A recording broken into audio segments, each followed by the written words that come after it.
Hello, this is Father Pete, and I want to welcome you to Easter Day. We've already done our preparation from Lent. We've prepared during Holy Week by looking at the different scriptures, and now we arrive at this holiest of day, Jesus' resurrection, Easter Sunday. And this is why the Christian worship is on Sunday, because we're following that pattern of Jesus' resurrection being on Sunday. Now, I've often had a question about the resurrection, and the question is, why did Jesus not appear to everyone? Why is it somewhat of a limited group? And we talked a little bit about that yesterday, that he did appear to his friends and certainly family members. But it makes common sense that Jesus would appear to those who had to go on and teach the gospel message, those who had questions that needed to be answered as they were his followers and they were going to do a lot of work for him. However, for those who he didn't appear to, perhaps it's true that they had enough evidence already, and maybe he didn't want to embarrass them. Maybe he wanted to give them time to accept him on their own terms. For instance, anybody in the city of Jerusalem, and even outside of the city, would have been able to see the eclipse of the sun. They also would have noted that there was an earthquake at the same time. Now, how often do those two things happen together? For Jewish persons, they would have had things happen that they could have even seen, and they could have gone and looked at it.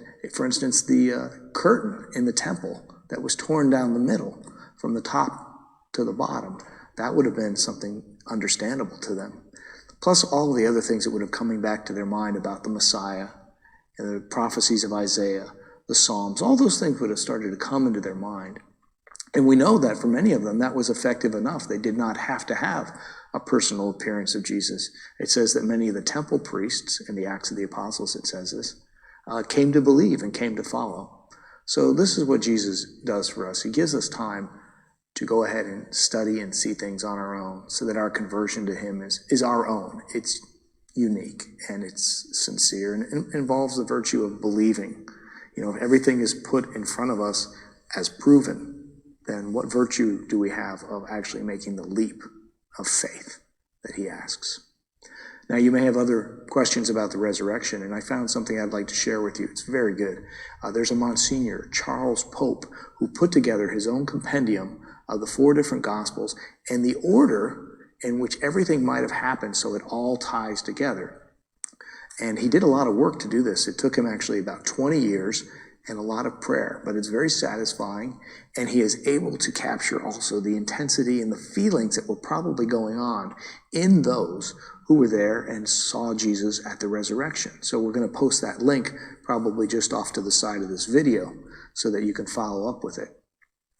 And as you do that and you see what he says and you read his writing, you might also think, okay, this is how Jesus' friends reacted to his coming and seeing them. How do I react when Jesus does something for me? How do I react when I have an answered prayer?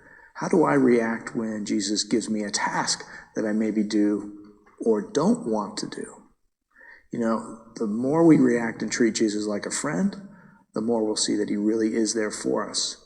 And I tell you, the best witnesses to Jesus are not just those who understand all the intellectuality of all the prophecies.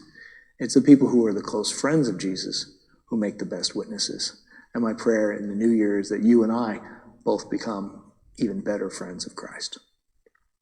And until we're able to see each other ourselves in the flesh, I say bid you adieu, and hopefully we'll be together pretty soon. God bless you. Happy Easter.